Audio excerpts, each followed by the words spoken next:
I'd kept this bottled up for ages, but something someone said recently made me think, yeah, it's time. This is how my brother, Mike, messed up my life, how my folks always picked him over me, and how things finally went south for him in the end. Growing up, our family looked normal enough from the outside. Middle class, 2 parents, a house in the suburbs, the usual picture. But inside, total chaos. I was the older kid, so right away, I was supposed to be the responsible one, the good son, the example. And mostly, I was. Good grades, not a genius, but I busted my butt. Never in trouble, no detentions, no fights, nothing. I helped out at home, dishes, trash, watching my little brother, the whole deal. Then there was Mike, 2 years younger, and somehow, even as a kid, he was a master at playing people. That boy could lie his way out of anything. He'd break something? My fault. Get caught sneaking out. He'd tell Mom I made him cover for me. Flunk a test? Leo distracted me. And every single time, they ate it up. I used to think it was because he was the baby, they just went easier on him. But over time, it hit me. Mike was just their favorite. Didn't matter what I did. I could be the perfect son, and he could be a reckless little jerk, but I was always the one who had to try harder.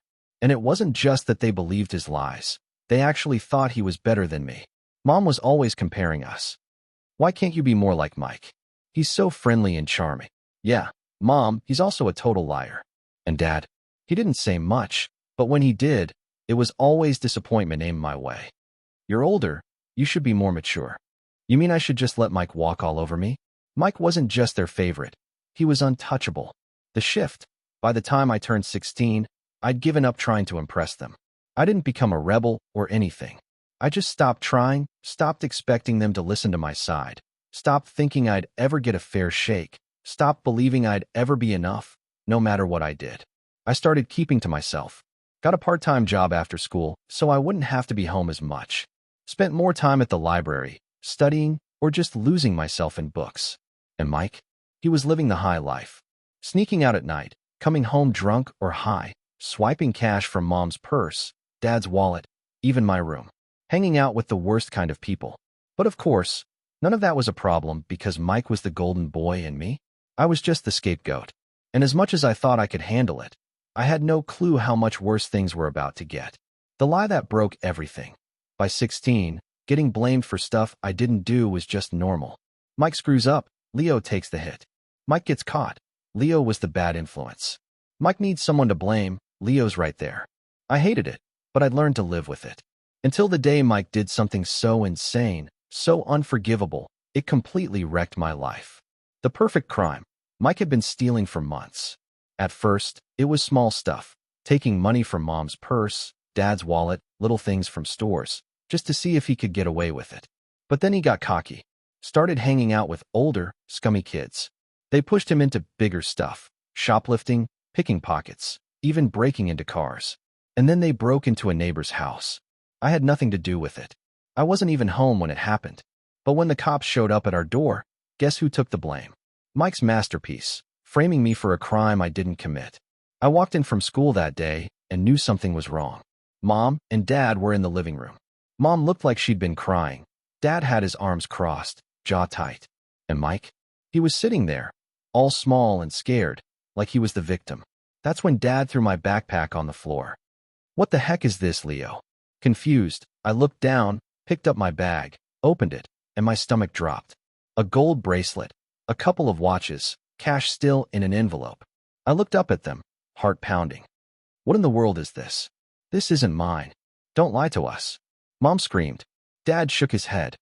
The cops came today. Mrs. Turner's house got robbed last night. She said she saw someone sneaking around.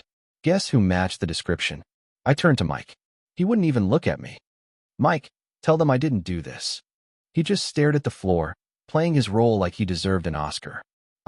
I didn't want to believe it, he mumbled. But I saw you sneak out last night, Leo. I thought maybe you were meeting a girl. But then I found this stuff in your bag today. I was shaking with rage. You're lying. Mom started sobbing. Dad just looked at me like I was a lost cause. I didn't raise a criminal. Then came the words that changed everything. Pack your things and get out. Thrown away like trash. I thought they were bluffing, that after a few hours, they'd realize their mistake. But no, They gave me an hour to pack. An hour. No questions, no trial, no second chances. Mike stood in the hallway, watching me pack, a smug little grin on his face. I wanted to knock his teeth out, but I knew if I laid a hand on him, they'd call the cops for real. As I walked out the door, Mom was still crying. Dad didn't even say goodbye, and Mike? He just stood there, victorious. That was the moment I knew I was never coming back. Nowhere to go, no one to help. I spent the first couple of nights sleeping on a friend's couch. After that, I started crashing at the back of the convenience store where I worked part-time. The owner, Mr. Patel, was a saint. He let me sleep in the storage room as long as I showed up for shifts on time and didn't cause trouble. I had nowhere else. Mom never called. Dad never checked in. Mike? I'm sure he was having a blast, enjoying his victory. And me? I had to figure out how to survive on my own. First hard lesson. No one saves you but yourself. I wanted to believe they'd come to their senses, that one day Mom would call, crying, begging for forgiveness, that Dad would realize he threw away the wrong son, that Mike would slip up, and they'd finally see him for who he was. But that day never came. I worked 2 jobs, saved every penny, and by the time I was 18, I had enough to rent a tiny apartment. Not much, just 1 room with a mattress on the floor and a folding chair, but it was mine. And slowly, I started building a life for myself, a life without them. Karma knocks. I never thought I'd hear from them again. But years later, the truth finally came out, and that's when everything flipped. By the time I was 18, I'd built my own life from nothing. It wasn't easy. 2 jobs, one at a warehouse during the day, another at a gas station at night. Tiny studio apartment, mattress on the floor, folding chair for furniture. Some nights I went to bed hungry because I had to choose between rent and food. But you know what? It was mine. No one to answer to, no one to control me, no one to blame me for stuff I didn't do. And for the first time in forever, I felt free. But just when I thought my past was buried, the universe decided to show me something beautiful. Because guess what? Mike finally got caught. And this time, there was no one else to take the fall. The golden child falls. It started with a random call from my aunt, Sarah. I hadn't spoken to anyone in that family since they kicked me out. So when her name popped up, I almost ignored it. But curiosity got the better of me. I picked up. First thing she said was, "Leo, you are not going to believe this." Oh, but I did. Because I always knew Mike was heading for a crash. I just didn't think it would be this soon. Turns out, Mike had been stealing for years. What started as small-time shoplifting blew up into stealing identities, credit card fraud, even writing fake checks. And this time, he got caught red-handed. Mom and Dad's perfect little world shattered the moment Mike got arrested. The whole house of cards collapsed. Mom and Dad were humiliated. The police showed up at their house, and suddenly the whole neighborhood knew their perfect son was a criminal. They had to pay for his lawyer, which, surprise, surprise, wasn't cheap. Mike was facing real jail time, and guess what? His fake tears didn't work this time. For the first time in his life, Mike had no one to blame. And my parents? They had to face the fact that they'd destroyed their real son for nothing. First contact in years. A week after Mike's arrest, I got a message from Mom. I remember staring at my phone, hands shaking. She hadn't spoken to me in years, and now she was reaching out. I took a deep breath and opened it. "Leo," it read. "I know it's been a long time, but can we talk?" I should have ignored it, but something inside me said, "Nah, let's see where this goes." So I replied, "What do you want?" Her reply? The most predictable crap ever. "We need your help." I agreed to meet her at a coffee shop, not at their house. No way was I walking back into that place. When she walked in, she looked older, tired, stressed to heck. First thing she did? Burst into tears. "Oh, Leo, honey, we made such a mistake." I sipped my coffee. "Yeah, no kidding." She dabbed at her eyes with a napkin. "Mike, he admitted everything. He told us how he lied about you, about the robbery, about everything." I leaned back. "And now you're here because what? You want me to fix your mess?" She looked down. "Your father and I, we're drowning in legal fees. We already took out loans, but it's not enough. And Mike, if we don't help him, he could go to prison." I just sat there, waiting for the punchline. And sure enough, it came. "Leo, sweetheart, we were hoping. Maybe you could lend us some money?" That was it. I couldn't hold it in. I laughed, loud enough that people turned to stare. Then I leaned forward, looking her dead in the eyes. "Let me get this straight. You threw me out at 16, called me a criminal, cut me out of your life, And now that your real criminal son is in trouble, you suddenly need me." She looked mortified. "Leo, please, you're his brother." I shook my head. "No, I was your scapegoat, and now I'm your backup plan. And let me tell you something, Mom, I'm not playing that role anymore." Leaving them in the ruins they created, she tried one last plea.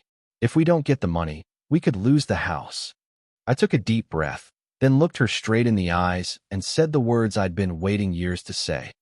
"I already helped you once. You didn't appreciate it. I'm not making that mistake again." And I walked out. The final outcome, Mike went to jail. Not for long, just a couple of years, but enough to finally wipe that smug look off his face. Mom and Dad lost the house. Turns out, they'd been so focused on saving Mike's, but that they went completely broke. I never spoke to them again. And me? I kept building my life, a real one, where I wasn't someone's punching bag, someone's ATM, or someone's backup plan. And for the first time in my life, I felt at peace. Some people say family is forever, but me? I say family is earned, and they never earn me back. Years have passed since I last thought about them, and honestly, I was better off without them. After cutting ties, I focused on building my life from the ground up. Worked my tail off, moved to a bigger city, and eventually started my own business. Nothing fancy, just a small contracting company. Hired good people, paid them well, and built something I was proud of. And my family? I didn't even know where they were. Never checked in, never stalked them online, never wondered how they were doing. They were ghosts to me. Until one day, one of those ghosts walked right back into my life. The surprise reunion. It happened on a random Tuesday. I was at a coffee shop, going over some bills, when someone sat down across from me. I looked up, already annoyed. I don't like people just plopping down at my table uninvited. And then I saw his face. Mike.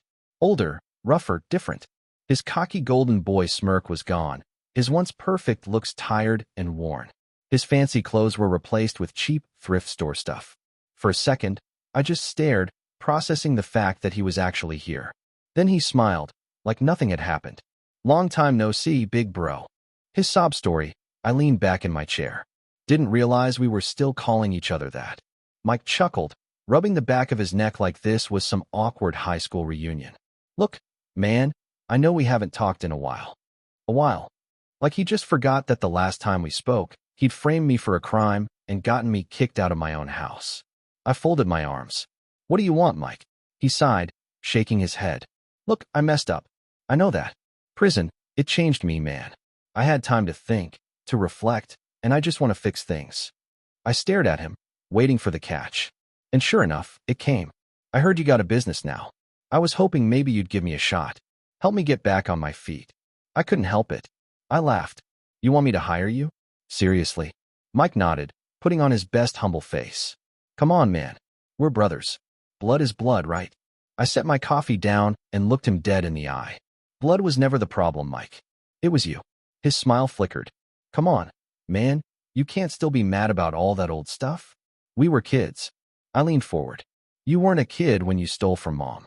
You weren't a kid when you committed fraud. And you sure as heck weren't a kid when you got me thrown out of my own home." Mike's fake humble act cracked a little. "Damn, man, you really just gonna hold a grudge forever?"